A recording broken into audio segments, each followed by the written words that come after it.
permitan una sociedad en igualdad. Gracias. Señores congresistas, vamos a suspender brevemente la sesión.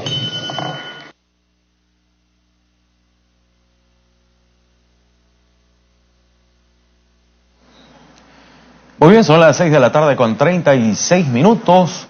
Se ha hecho una pausa en la sesión referida al Pleno aquí en el Congreso de la República. Son 29 las preguntas que se le han hecho inicialmente a la ministra de Educación, Flor Pablo Medina. En realidad han sido muchos los temas que se han abordado durante este debate, realmente bastante interesante a lo largo de toda la tarde. Se inició a las 3 exactamente, son las 6 de la tarde con 36 minutos. Se inició a las 3 de la tarde la segunda parte, porque la primera se inició a las 9 con 18 minutos exactamente, en horas de la mañana. Y bueno, se han tocado varios temas referidos a la ideología de género. Se ha discutido mucho sobre el tema de enfoque de género, ideología de género. Se han mostrado algunos videos referidos también a escuelas en mal estado. Se ha tratado el tema, la diferencia que hay, por ejemplo, en algunos colegios donde se lleva a cabo una jornada completa educativa, sin embargo no hay alimentación. Los pequeños y los jovencitos tienen que estudiar desde las 8:30 de la mañana hasta las 4 de la tarde, sin desayuno y sin almuerzo, y lo mismo ocurre con los docentes. El congresista Juan Carlos Ardiles, por ejemplo, destacaba un hecho lamentable ocurrido en el Colegio Alfonso Ugarte en San Isidro, donde los alumnos, por ejemplo, no tienen desayuno escolar precisamente por estar ubicado en San Isidro, pero hacía mención que la mayoría, el 99.9 de pequeñitos y jovencitos que estudian ahí, no son de San Isidro, no pertenecen a una clase social alta, y es por ese motivo que no se les da desayuno. Hay mucha injusticia, decían algunos otros parlamentarios que han tomado la palabra a lo largo de la tarde en este intenso debate referido precisamente a temas educativos. La congresista Marisa Glave también, por ejemplo, hablaba sobre reformas y educación sexual, que ya se hablaba en libros, y mostró algunos de ellos de 1993, 1994.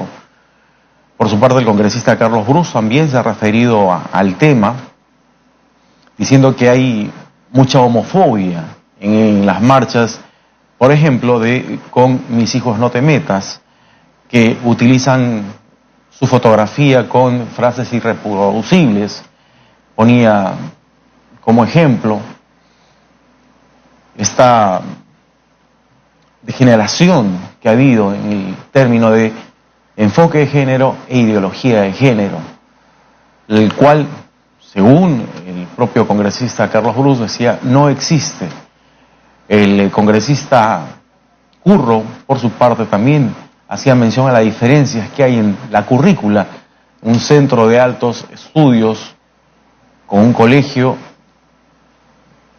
de primera, entre comillas, en ellos los pequeños estudian entre las 8 de la mañana y las 4 de la tarde, sin alimentación, y un colegio que cumple su horario normal, entre comillas, también hay que reiterarlo, entre las 8 de la mañana y la 1 de la tarde. Todos tienen una currícula diferente, una educación realmente marcada, diferente en cada uno de ellos. Esto ha sido destacado a lo largo de la tarde por los parlamentarios. Se ha hecho una pausa, se ha retirado brevemente del hemiciclo principal aquí en el Congreso de la República la titular de Educación, Flor Pablo Medina. Va a regresar en unos instantes para poder continuar con este importante tema y por supuesto con esta interpelación. Reiteramos, son 29 preguntas, faltan todavía varios oradores, son las 6 de la tarde con 40 minutos. Luego de la sesión del Pleno tenemos todos los detalles a través de nuestro noticiero Congreso Central. Ha habido muchas actividades, la Comisión de Descentralización también ha sesionado en paralelo a la sesión del Pleno del Congreso. Hoy, reiteramos, con la interpelación a la titular de Educación. Hay que recordar también que el congresista Juan Carlos González puso sobre el tapete un tema realmente delicado. Dijo que durante los últimos 15 a 16 años son en realidad 32.000 billones de dólares los que se han gastado en temas de educación a lo largo de las diferentes gestiones y gobiernos. Y él se preguntaba, ¿dónde están? ¿Qué se ha hecho con eso? Si no se han construido por lo menos valores, porque aquí no se está pidiendo que se construyan colegios de primera, se está pidiendo, decía el congresista González Ardiles, que se creen instituciones de valores. ¿Dónde está? ¿Qué se ha hecho con todo ese dinero?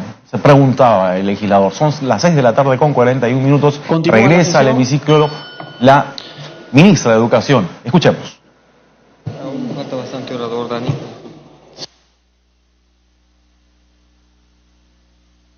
Tiene la palabra la congresista Marisol Espinosa.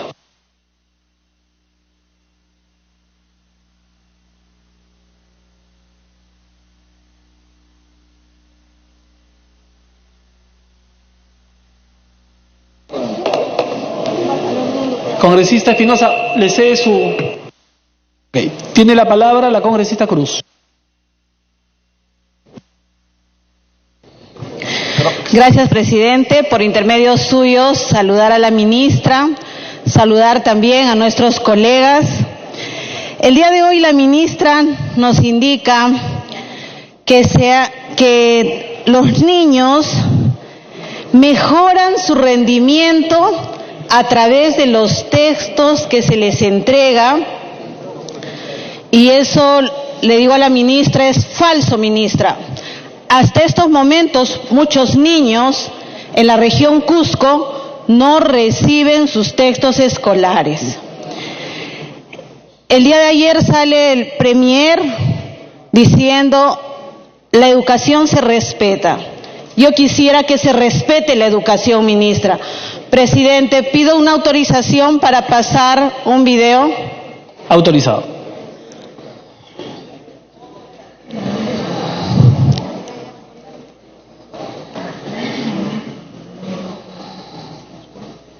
Audio.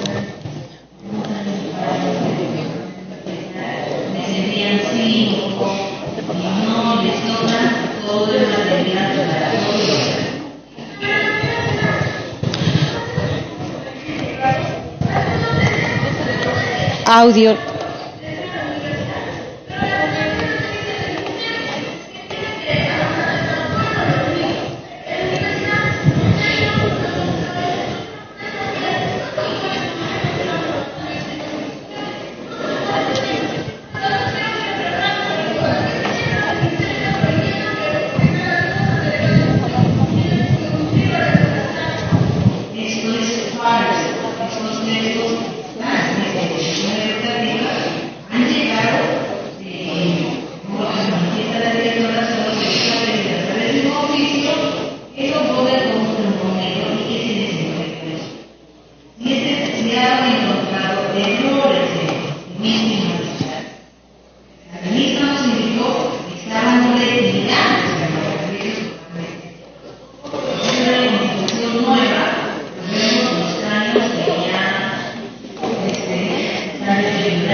Nosotros vamos a investigar y vamos a pedir que Contraloría intervenga en esta institución, que no puede ser posible que el Estado esté enviando dinero y que nos roben la educación. No pueden robar la educación de nuestros niños. Nos dice la ministra que se está mejorando, que hay un presupuesto de más de 15.000 millones. Miren, esa es la infraestructura de un colegio aquí en Lima, de Chosica, Lurigancho. En esas condiciones estudian nuestros niños, ministra. A ese colegio de Libitaca no le llegan los textos, ministra. ¿Sabe por qué nos indica la directora? Porque no hay presupuesto. Sin embargo, el presupuesto, colegas, se gasta en publicidad. y hasta la fecha el presupuesto se ha gastado más de 800 millones. Se está gastando en publicidad y no estamos gastando en que los textos escolares lleguen a nuestros niños. Soy de la región Cusco y los niños, los estudiantes de la región, ni siquiera superan al 50% de los indicadores de logro de aprendizaje. Es lamentable, ministra, que nosotros el día de hoy, durante toda la mañana, nos hemos enfocado en este problema del enfoque de género. Desde el Ministerio de Educación se tiene que fortalecer a la familia, sí, porque todo niño y adolescente vive dentro de una familia. Las escuelas de padres no se están desarrollando en las diferentes instituciones educativas. Tenemos que fortalecer la familia, sí. Desde el 2004 que se viene trabajando con esta política educativa, hasta ahora la fecha, no mejoramos, se ha incrementado la violencia, los feminicidios, no se ha disminuido. El colega que ha presentado de qué manera durante tantos ministros que han pasado, no han mejorado la política educativa. Ministra, usted conoce todo este problema que hay dentro del Ministerio de Educación. Tiempo adicional. Sé que usted ha ingresado cuando las papas queman, ministra. Usted lo ha asumido. En estos momentos, en el Ministerio de Educación, hay un gran problema que necesita de una gran profesional. Sé que usted es maestra, es educadora y tiene que ayudar a contribuir que mejore la educación. Desde mi bancada de Alianza para el Progreso vamos a apoyar, pero tiene que mejorar. Le he trasladado el pedido que reclama un adolescente que no cuenta con los textos y que dice: los textos que tengo no me sirven para ingresar a la universidad. Y usted lo conoce, ministra. Muchas gracias. Muchas gracias, señora congresista. Tiene el uso de la palabra el señor congresista Clemente Flores. Gracias, presidente. Me pide una interrupción la colega Choquehuanca. Tiene la interrupción, congresista Choquehuanca. Gracias, presidenta. Presidenta, yo quería solamente aclarar algo a raíz de la intervención de nuestra anterior intervención de la congresista Cruz. Nosotros tenemos que centrarnos en los temas de los motivos de interpelación. Estamos discutiendo el rol rector del Ministerio de Educación y creo que aquí en todas las preguntas que se han formulado también pueden haber aclaraciones, cuestionamientos, que este es el momento.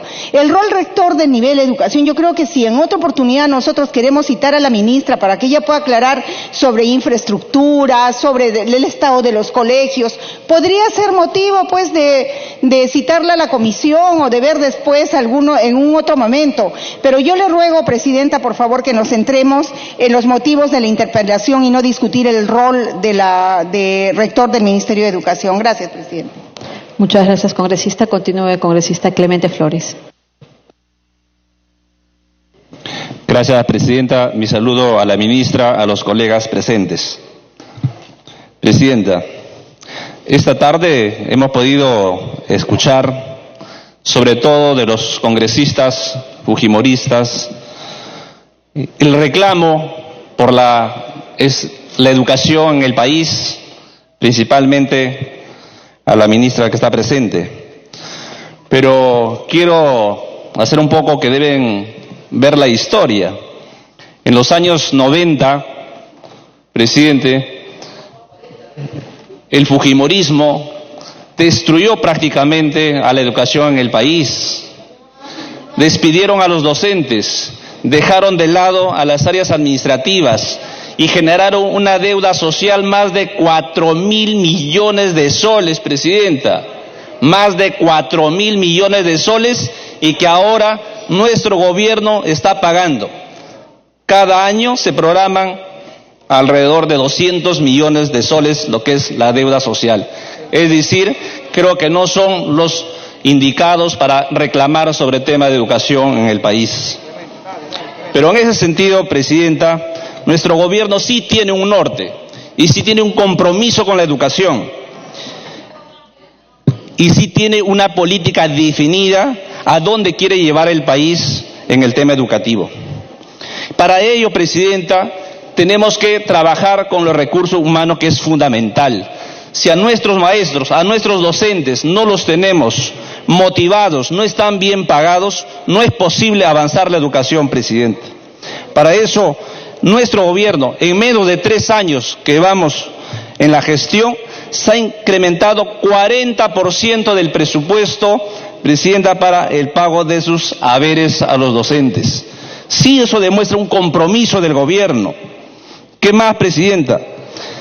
E infraestructura educativa, que tanto se reclama en este Congreso. Incrementamos más del 40% en infraestructura educativa para mejorar los colegios del interior del país.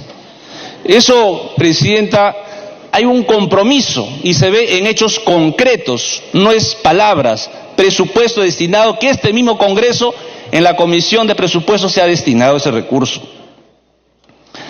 También, Presidenta, si queremos modernizar la educación en el país, tenemos que conectarnos al Internet, al mundo digital.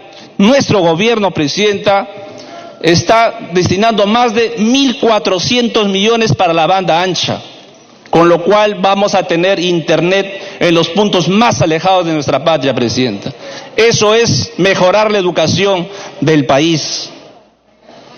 También, Presidenta, se acaba de trasladar 239 millones de soles a los gobiernos regionales para poder dar encargaturas a los docentes.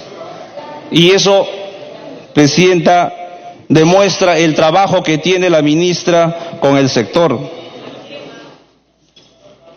Se están transfiriendo, que se hablaba el tema de la educación, y principalmente en el norte del país, lo que es la infraestructura educativa, 230 intervenciones, que la gestión de la ministra que está acá presente, a los gobiernos regionales y a los municipales, para poder avanzar y tener una infraestructura de calidad, Presidenta. Sí estamos comprometidos con la educación, Presidenta, y eso demuestra que tenemos un gobierno sensible, un gobierno comprometido con el desarrollo del país. No solamente es el enfoque de género, va mucho más allá de la educación, Presidenta, y todo este Congreso debemos estar unidos por el bien de nuestros niños y niñas de nuestro país. Gracias, Presidenta.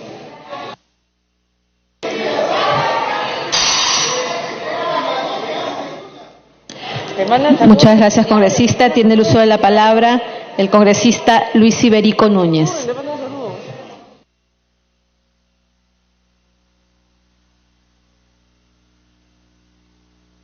Gracias, Presidenta. Me pido interrupción a la congresista Cruz. Tiene la interrupción, congresista Cruz. Presidenta, la congresista Ana María Choquehuanca refiere que yo me he salido del contexto. Falso, yo estoy hablando de los textos. En ningún momento dentro de mi discurso yo me he salido del tema. Gracias, Presidenta.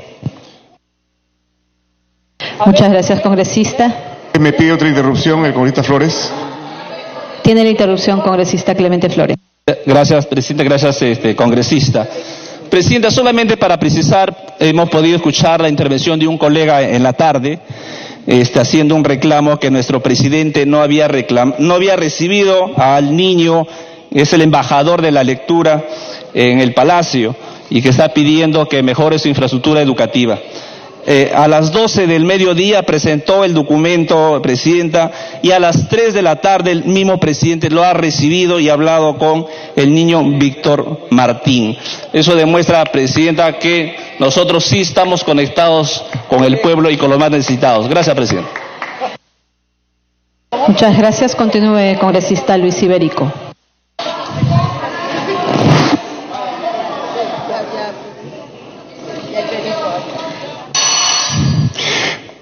Presidenta, muchas gracias. Me sumo a la bienvenida, por supuesto, a la señora ministra de Educación.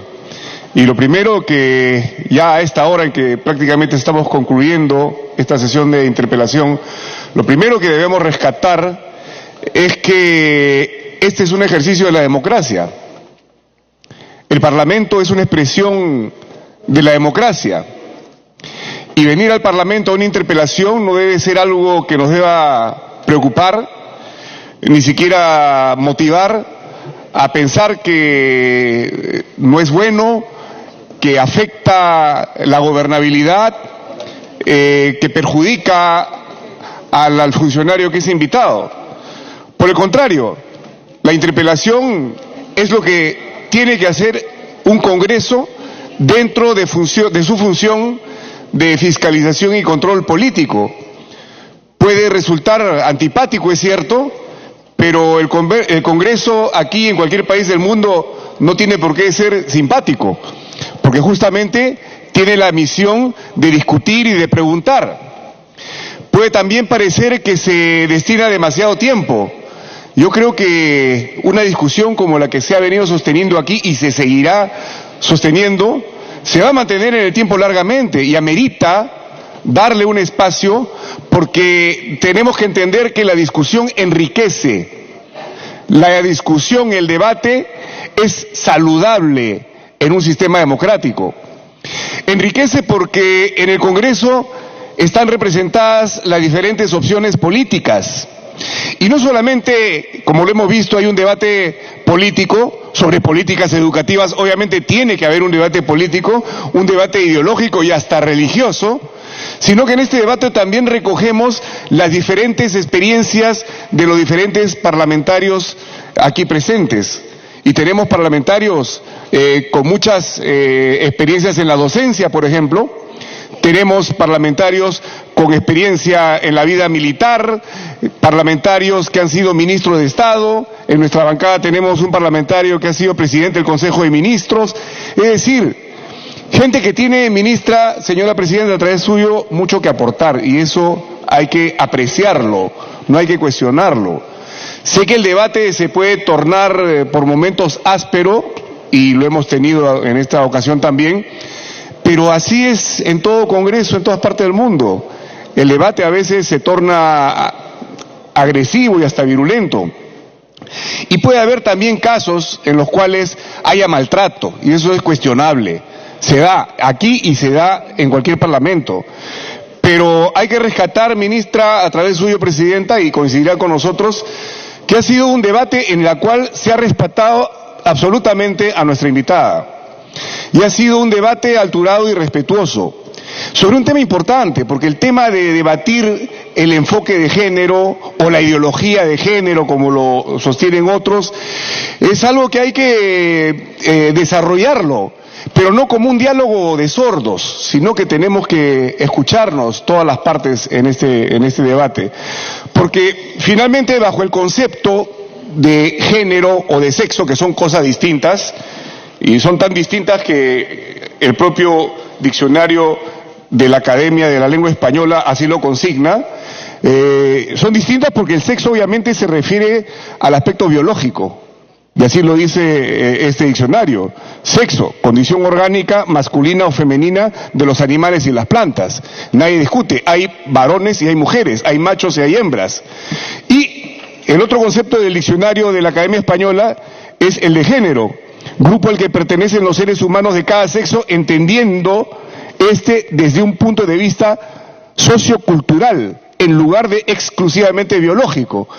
Y la Real Academia de la Lengua Española no creo que sea una entidad progresista o revolucionaria, por el contrario, es bastante conservadora, ¿no? Inclusive la Real Academia de la Lengua Española combate el uso del llamado lenguaje inclusivo, ¿no?, que es bastante progre. Bueno, pero más allá de este concepto, el tema que motiva la inquietud de todos, y en eso hay coincidencia, es la educación sexual. Y consideramos que sí tiene que haber educación sexual en el colegio, como la tiene que haber también en el hogar. Porque los niños despiertan a la vida sexual cuando están en el colegio. Ahí empieza la adolescencia. Tiempo adicional.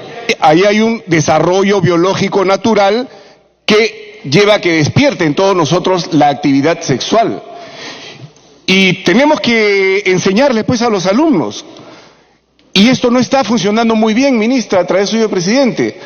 No está funcionando bien, y esto no es responsabilidad ni de usted ni de este gobierno, es algo que venimos arrastrando desde el momento en que, según la encuesta demográfica y de salud familiar ENDES 2017, 13 de cada 100 adolescentes, 13 de cada 100 adolescentes de entre 15 y 19 años son madres o están embarazadas. Es demasiado, 13 de cada 100. Es decir, en un aula de 30 alumnos tenemos una adolescente que podría estar embarazada.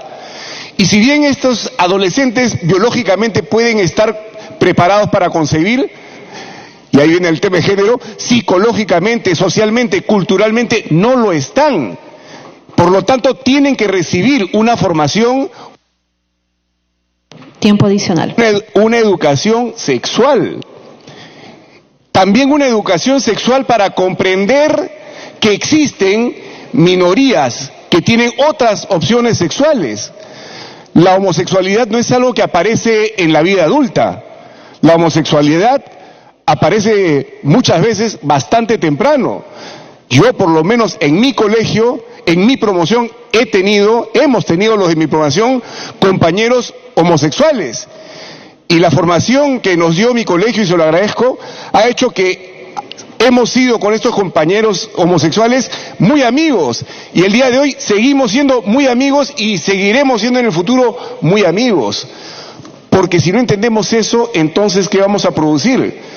Un niño que no se educa en este mundo de la sexualidad puede incurrir en lo que ya se ha dicho hasta el cansancio, la homofobia, haciéndole un daño terrible a los niños o adolescentes que tienen otra opción sexual.